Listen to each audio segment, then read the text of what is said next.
It's entirely possible that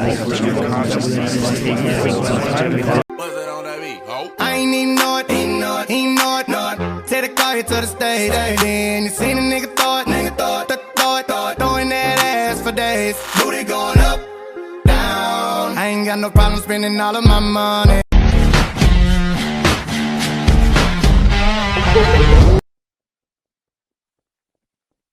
What in fuck's name are you doing?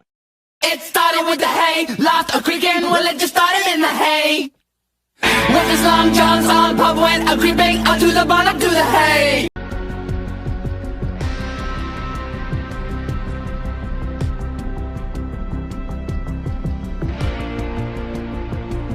Are you addicted? To weed? Yeah.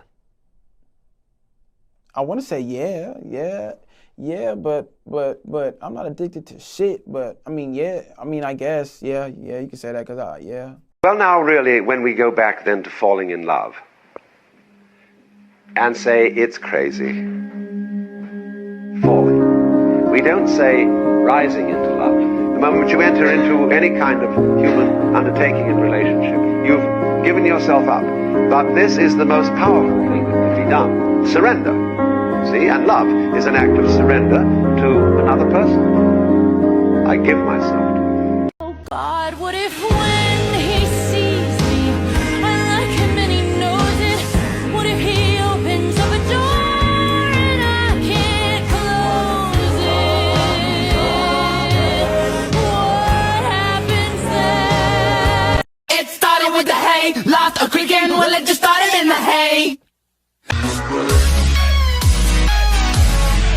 You said you wouldn't tell anyone. You promised. I can't believe you lied! You have only yourself to blame. You came to me with your tragic little story. I didn't ask you to. Ugh, men are just like the worst, right? Yeah, definitely. Hey, come on. Lesbians, women suck, right? No? But when she loves me, I feel like I'm floating. When she calls me pretty, I feel like somebody. Even when we fade eventually to nothing, you will always be my favorite for my loving.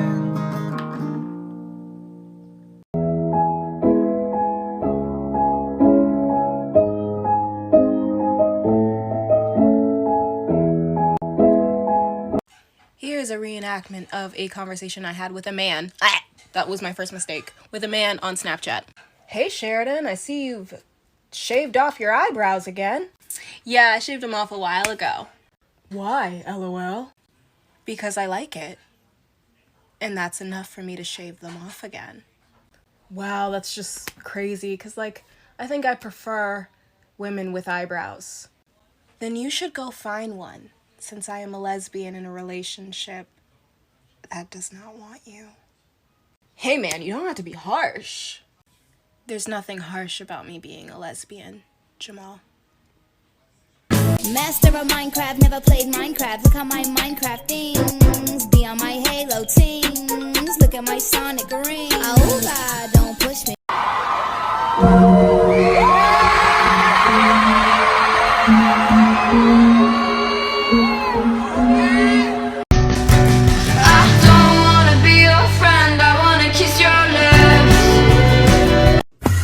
$19 Fortnite card. Who wants it? No more Fortnite?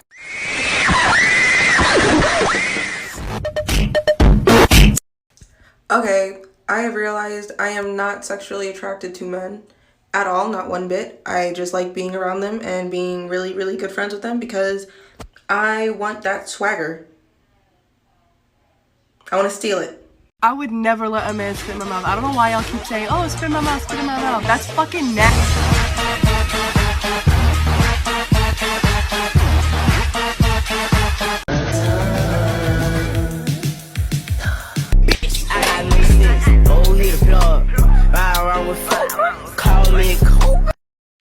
As a a reader, or someone who likes to read a lot of books, there is one thing I'm very, very sick of hearing. And that's, I don't read WLW or lesbian books because I can never find any good ones, or they all suck, or I only read MLM books because they're popular and WLW books just aren't. Do you know how many times I've heard people say that? Which is why I'm going to be sharing my favorite WLW books with you all. They're not hard to find. Some people are just a little lazy. These are two of my favorite YA contemporaries that also happen to be WLW. The Love Curse of Melody McIntyre gives off strong Netflix rom-com vibes, but instead of Noah Scented Mayo, you have an adorable actress named Odile Rose as the main love interest. Last Night at the Telegraph Club. Lesbians, 1950s Chinatown, women in STEM, amazing. The Seven Husbands of Evelyn Hugo. Easily one of the best books I've ever read. Honey Girl is new adult coming of age. It's so amazing. Just look at this quote.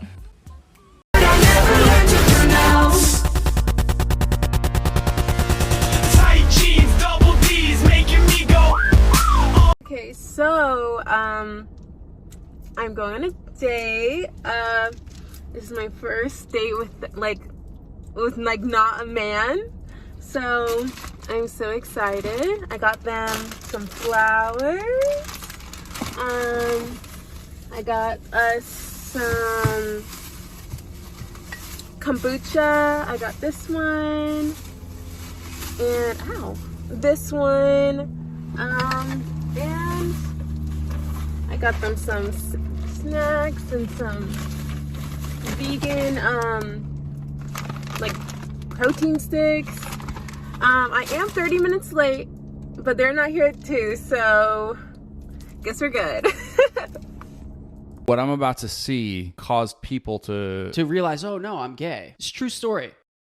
But you're telling me that people actually watched this, yeah, and then said, "Okay, I've now realized that I'm a homosexual."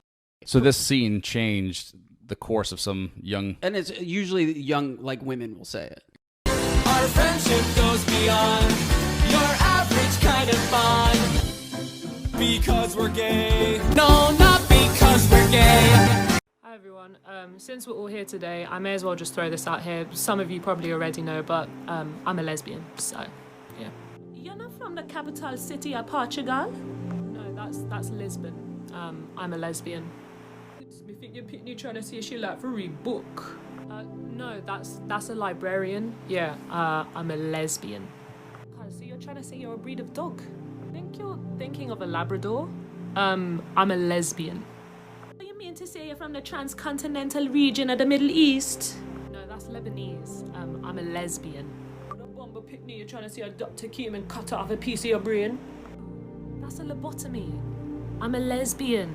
Well, guys, I think what Cuz is trying to say is that you believe in the liberation and free will of all people to love who they want, and you potentially listen to Girl in Red. Exactly, that's it. Yes, that's simple. So you're a libertarian.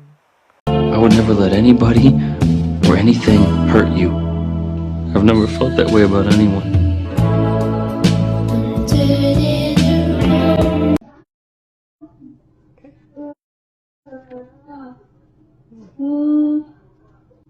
하고 싶은 말?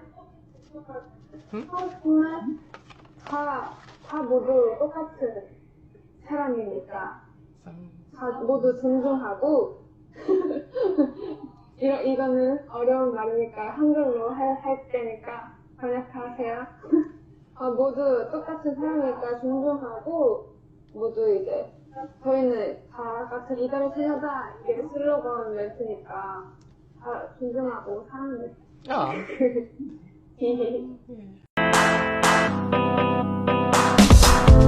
You should have seen her, all flowered up, untouchable, untouched. You know how there's a stereotype where lesbians don't actually know when they're on a date or if they're into each other? Okay, well, I didn't know that existed. So the first time Grace and I hung out, we went to the art gallery because I obviously needed to see if she had good ideas about art. So as we're walking through, the gallery is obviously really quiet and there was no right time to really share how I felt. Afterwards, we got a bite to eat, and there was still never a right time to share over our dinner conversation. As we went to leave, Grace was off to night shift at the hospital, and I was off to a friend's house. And we said goodbye, and as I walked to my car, I was like, "Ugh," as if you didn't say anything. So then I called her. And I knew if she picked up, I would have to say something because there was no good reason for me to be calling her. We were just together. So I was like super nervous, my heart in my throat, like butterflies all in my stomach. And Grace picked up the phone. And so I said, in the spirit of our vulnerable conversation over dinner, I just want to share with you that I have a crush on you. And her response was, what? So then I had to repeat myself. She was giddy.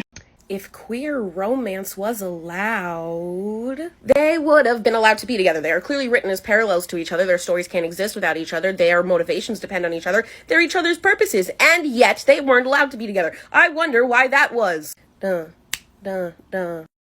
I just want to let you know that if you're new to being queer, new to loving women or people with vaginas, and you're nervous or scared about your first sexual experiences with them, don't be. Just don't be. We all go through it. We all have to experiment. We all have to figure out what's going on. About like 4 years ago, when this stuff was still new to me, God, like I was a complete pillow princess. I had no idea what I was doing. I was scared shitless the entire time. There was a few instances that I actually like shed a few tears because of like how intimidated I was. And now like roles are reversed. Like the opposite has happened for me with like unexperienced women who just like you sometimes you just like cry out of like relief, or you find it so beautiful, or because it's just so new to you. And now I have like tens of thousands of women simping over me on the internet, but 3 years ago I had no idea what I was doing. Like, it gets better.